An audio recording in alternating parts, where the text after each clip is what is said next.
যে অতিমাত্রায় হস্তমৈথুন এবং মাস্টারবেশন করে অধিকাংশ যুবক ভাইরা যারা বিবাহ করতে ভয় পাচ্ছে এবং বিবাহ করার পরে অনেকেই দাম্পত্য জীবনে অসুখী, কারণ তাদের পেনিসের সমস্যা হয়ে গেছে। পেনিসটা অতিমাত্রা হস্তমৈথুন করলে পেনিস ছোট, চিকুন, নিস্তেজ হয়ে যায় এবং বাচ্চাদের মতন হয়ে যায় এবং রগগুলো ফুরে যায়, আগাগোড়া মোটা চিকুন হয়ে যায়।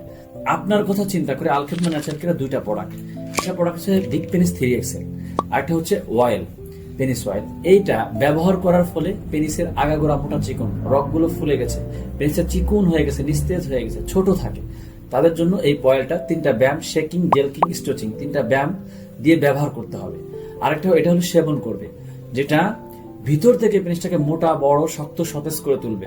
দুইটা প্রোডাক্ট যারা দীর্ঘদিন ধরে পেনিসগত সমস্যা নিয়ে ভুগছেন, যারা কোনোভাবে এর সমাধান পাচ্ছেন না, তো তাদের জন্য আমাদের এই প্রোডাক্টটা চমৎকার কার্যকরী। যত ধরনের পেনিসগত সমস্যা থাকুক না কেন, আলহামদুলিল্লাহ দুইটা উপর এবং ভিতরগত থেকে কাজ করবে ন্যাচারাল ভাবে, কোনো পার্শ্ব প্রতিক্রিয়া নেই, যেটা দেশের বিভিন্ন গাছগাছালি এবং বিভিন্ন ন্যাচারাল অয়েলের মাধ্যমে এটা তৈরি করা হয়েছে, যেটা আলহামদুলিল্লাহ কোনো পার্শ্ব প্রতিক্রিয়া নেই, যেটা খাওয়ার ফলে আপনার 7 দিনের মধ্যে থেকেই পরিবর্তন বুঝতে পারবেন। এবং ব্যবহারের ফলে 7 দিনের মধ্যে 3টা ব্যায়াম আছে, 3টা ব্যায়াম শিখাই দিব এবং পাশাপাশি এটা খাবেন, আল্লাহর রহমতে আপনার পেনিসগত সমস্যা দূর হয়ে যাবে। তাই যারা এই সমস্যা দীর্ঘদিন ধরে ভুগছেন, কোনো স্থায়ী সমাধান পাচ্ছেন না, বিভিন্ন জায়গাতে হতাশ, তারা সরাসরি আমাদের স্ক্রিনে দেওয়া নাম্বারে যোগাযোগ করতে পারেন। আসসালামু আলাইকুম ওয়া রাহমাতুল্লাহি ওয়া বারাকাতুহু।